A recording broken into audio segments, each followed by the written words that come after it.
Bienvenidos y bienvenidas. Soy Verónica Weinzelbaum, adjunta de la Cátedra Psicoanálisis Freud I del profesor titular Osvaldo Delgado. Nos encontramos de este modo, el virtual, por el contexto que estamos viviendo y espero que estén bien. La clase de hoy va a ser sobre la interpretación de los sueños, que pertenece al módulo B del programa de la materia. El programa de la materia lo encuentran, lo pueden ubicar en la página web que es www.psicoanalisisfreud.com.ar. Vayan al programa que los va a orientar muchísimo. Los conceptos que voy a trabajar hoy son particularmente la realización del deseo y la diferencia con el cumplimiento del deseo. Aquí tienen dos puntos, realización y su oposición con el cumplimiento del deseo. Los ejes temáticos van a ser el deseo como sexual, infantil e indestructible, que nos va a permitir pensar esa diferencia. La bibliografía es Interpretación de los sueños, que está en el tomo 5 de Amor-Ortu, y principalmente el capítulo 7, que es sobre la psicología de los procesos oníricos. Vamos a ir al punto C, que es acerca del cumplimiento del deseo, y lo encuentran en el tomo 5 de Psicoanálisis Freud. Además, lecturas freudianas 1, la parte 3, que es de la experiencia de satisfacción a los sueños, de Osvaldo Delgado. En la clase de hoy vamos a continuar trabajando con un tema freudiano que es hito, no solo para el psicoanálisis, sino también para la cultura. La interpretación de los sueños abre el siglo XX y nos presenta la invención del inconsciente psicoanalítico, la noción de sujeto dividido, sujeto sujetado. ¿De qué? Del inconsciente. ¿Cómo entendemos este momento? Recordemos que Freud, ustedes lo estuvieron trabajando, parte de los síntomas y son los mismos pacientes los que les relatan los sueños. Los sueños son formaciones del inconsciente, como los síntomas, los actos fallidos, los chistes. Los síntomas tienen la particularidad de producir necesariamente padecimiento. Las otras formaciones no. Les voy a ir presentando los conceptos de la clase. Ustedes estuvieron viendo cómo se constituye un síntoma para un sujeto. Y esto es cuando opera la defensa. Hasta el momento recuerden que la concepción de que defensa y represión son equivalentes teóricos. ¿Cómo opera esto? La defensa cae sobre una representación que entra en conflicto para el yo, para los intereses del yo. Cuando esto acontece, el monto de afecto que estaba ligado a esa representación se desplaza hacia otra representación. Y esto se conoce con el nombre de falso enlace, o sea, el desplazamiento del monto de afecto se conoce con ese nombre, hacia otra representación. La primera aproximación de inconsciente en Freud fue descriptiva. ¿Qué quiere decir esto? Lo que no era dinámico. Y es a partir de este concepto, del concepto de la defensa, que se va a pensar al inconsciente dinámico. En la interpretación de los sueños, él va a pensar, Freud, al inconsciente con leyes. Esto es importante porque estas leyes son elementos constantes que le van a permitir conceptualizar al aparato psíquico. Tengan presente que los antecedentes del inconsciente que él trabaja y que aparecen en 1900 tienen sus antecedentes en la última parte del siglo XIX, que son el grupo psíquico separado, la pregunta es ¿separado de qué? De la conciencia y la escisión de la conciencia. Lo que lo anoticia Freud que hay algo más allá de la conciencia y que esto está operando ahí, en el sujeto. Entonces, estas leyes van a ser condensación y desplazamiento, referidas al proceso primario del aparato psíquico.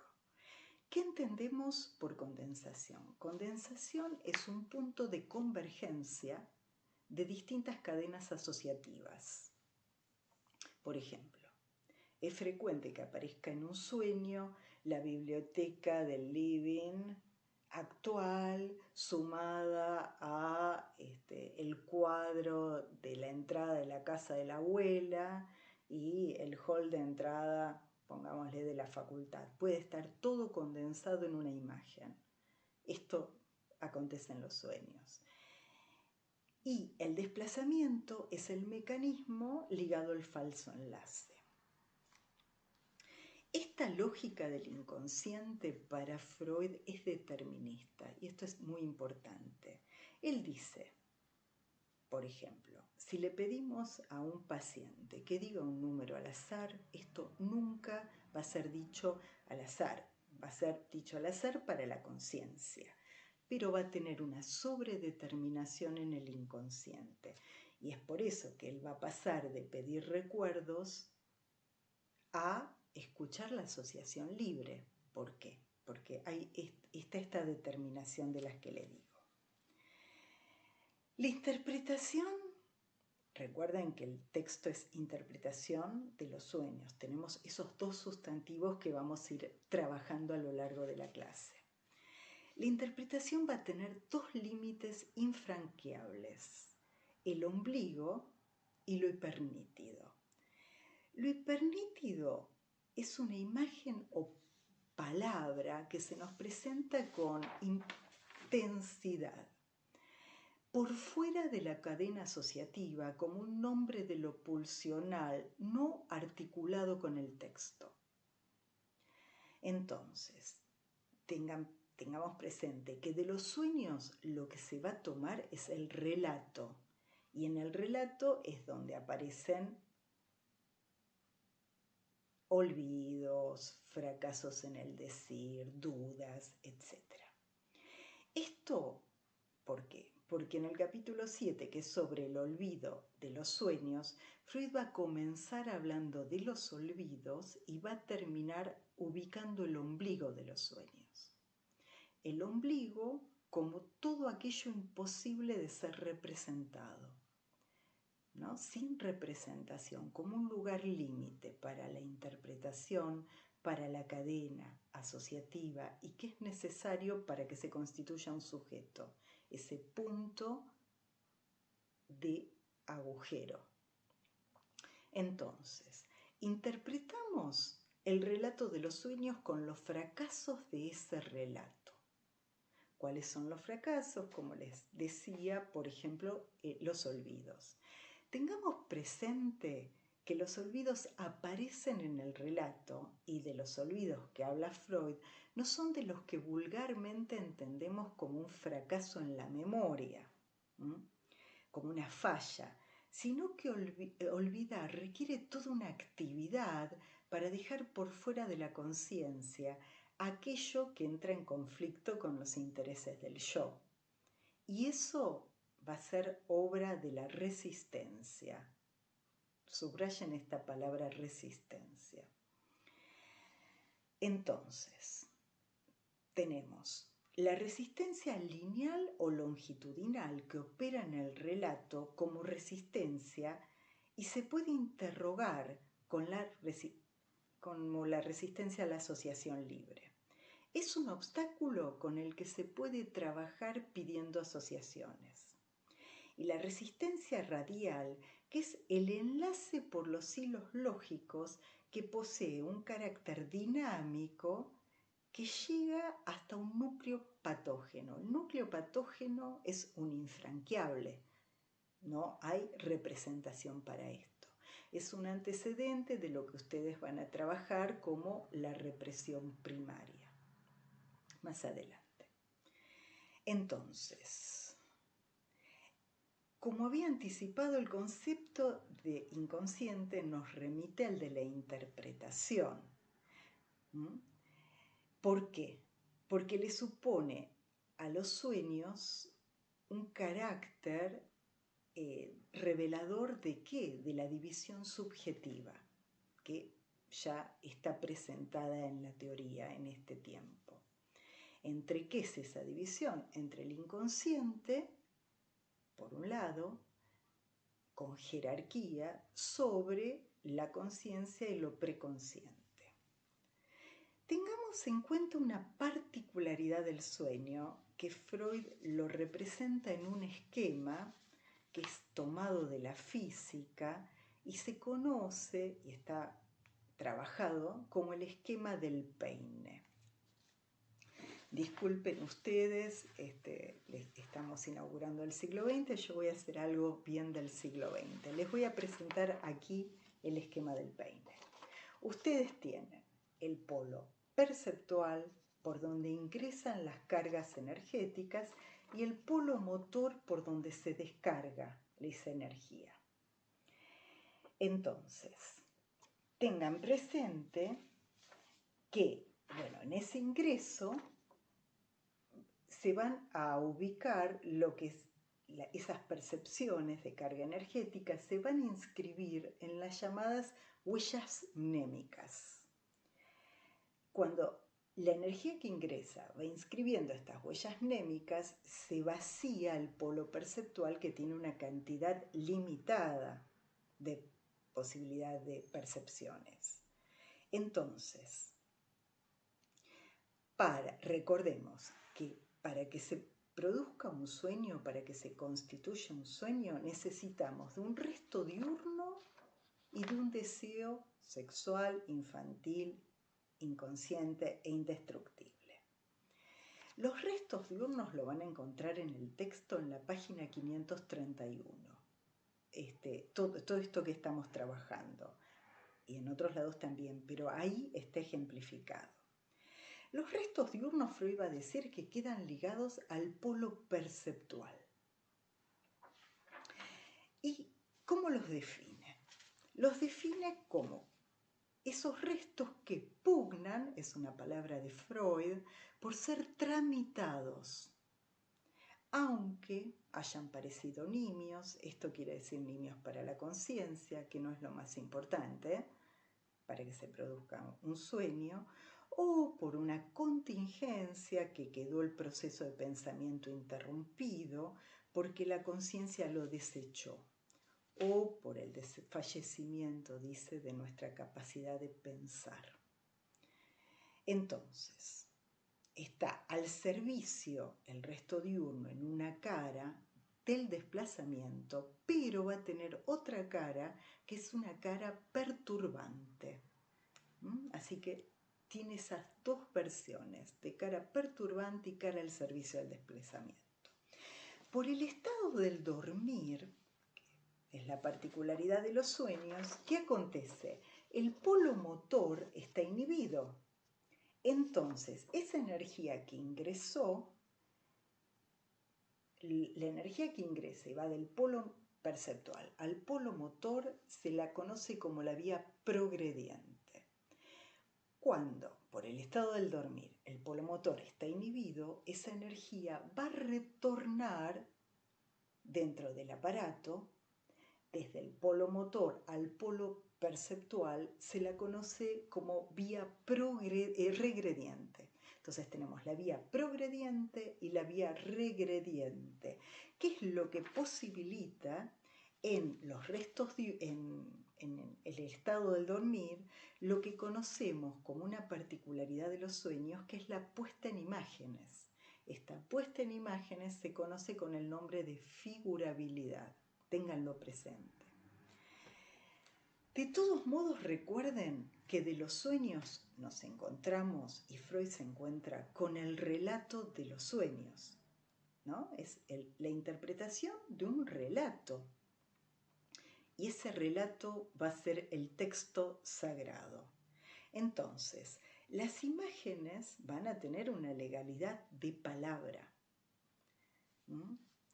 Una de las diferencias de cómo Freud piensa los sueños respecto de los antiguos, porque esto había sido interés de otros, es que para los antiguos los sueños informaban. Para Freud no van a ser para ser comprendidos, sino interpretados. Y acá tienen una oposición. La interpretación psicoanalítica y la comprensión son lógicas diferentes. Y la interpretación psicoanalítica va a estar en el orden del deseo.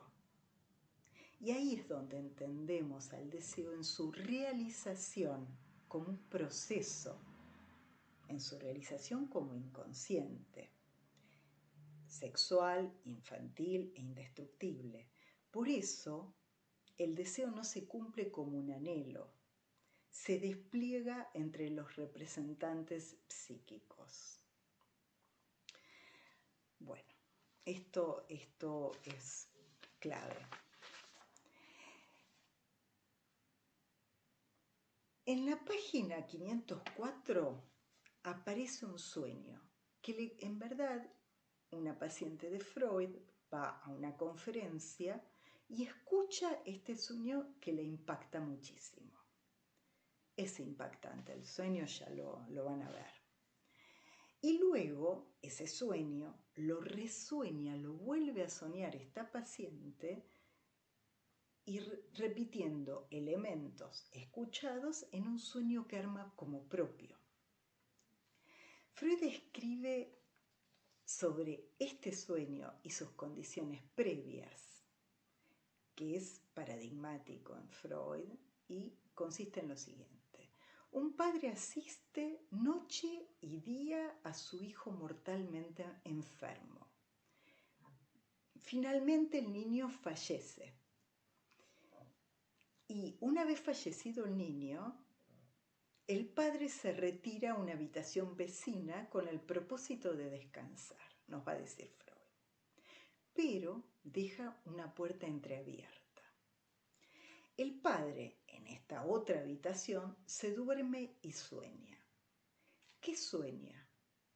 Que su hijo está de pie junto a la cama, le toma el brazo y le susurra un reproche.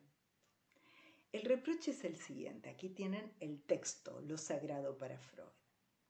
El texto es: padre, entonces ¿no ves que me abrazo? Me abrazo con ese, ¿no? Entra en brasas, arde, que es otra traducción de Freud. Luego de esto, el padre se despierta y va a la habitación contigua y ve la mortaja del niño que se quema. Y esa es la luz que él ve. ¿Qué dice Freud de esto? Bueno, como el inconsciente es sobredeterminado, hace una analogía y dice: el contenido está sobredeterminado. Como ser el me abrazo, el ardo, por la fiebre como consecuencia de la enfermedad del chico.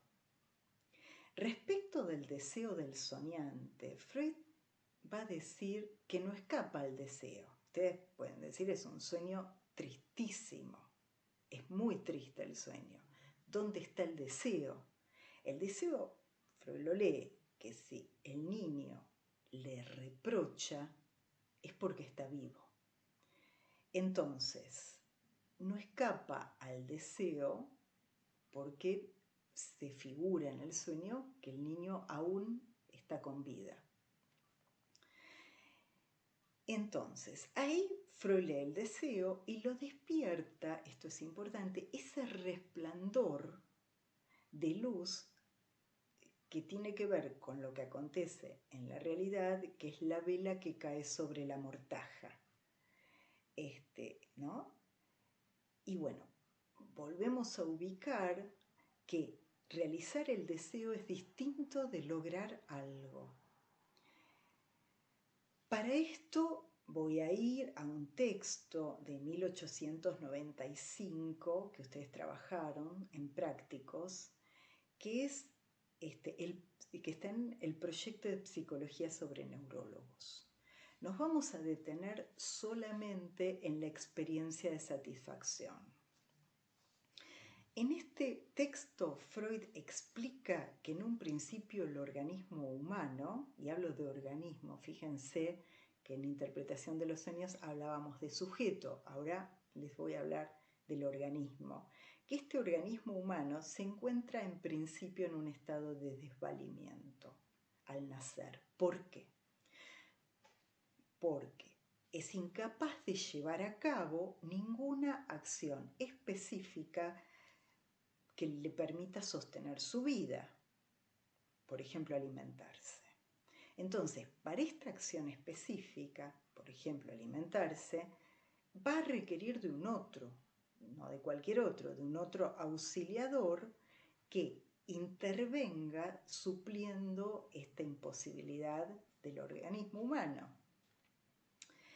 Entonces, nacemos todos nosotros en un estado de desvalimiento. ¿Qué quiere decir eso? Que no podemos resolver, ningún sujeto humano, las cosas necesarias para conservar la vida. Esto se conoce con el nombre de prematuración biológica. Somos prematuros respecto a otros seres, a otros animales de otras especies. Cuando el bebé, ¿qué pasa? Cuando el bebé siente hambre, se produce un estímulo endógeno que incrementa la tensión. Ese incremento de tensión en el aparato va a ir por una descarga, ¿no? La tensión dentro del aparato va a requerir de una descarga motriz que en general es una alteración externa para resolver esa tensión. Freud lo va a llamar con una palabra que es aligerar.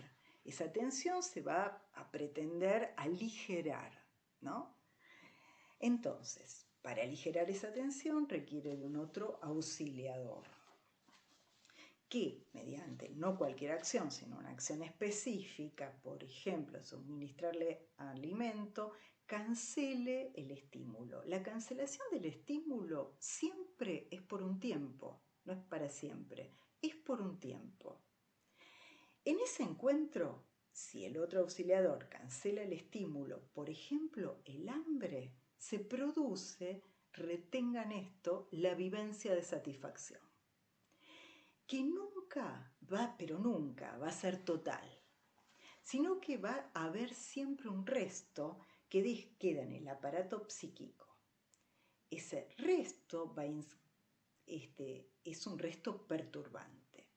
Y la vivencia se va a inscribir, va a decir Freud, como una huella mnémica que es única e irrepetible.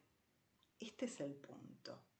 Entonces, cada vez que sienta, por ejemplo, hambre, va a tratar de reencontrar aquella primera vivencia de satisfacción. Como es única e irrepetible, encontrará una segunda, una tercera, etc. Pero nunca esa primera experiencia mítica, que es imposible de recuperar. Y es imposible y es una imposibilidad lógica. Este es el motor de la vida que abre el camino del deseo. Entonces, el aparato ya no puede ser entendido como un sistema que se va a sostener desde el principio de constancia. ¿Por qué? Porque hay un resto de perturbación que va a estar siempre ahí. Entonces, Freud va a ubicar ya no el principio de constancia, sino el principio del placer, que es la tendencia a la disminución de energía psíquica, ¿no? El placer está entendido en este tiempo como la descarga de tensión. Ahora, ¿por qué entendemos al deseo como añorante? El deseo es añorante, la realización del deseo es añorante, porque el deseo va a buscar reencontrar esa primera huella de satisfacción perdida irremediablemente. Entonces, esta mítica primera experiencia de satisfacción va a intentar responder por el origen que va a marcar un hecho de estructura, que es la diferencia ineliminable para todos, entre lo encontrado y lo buscado.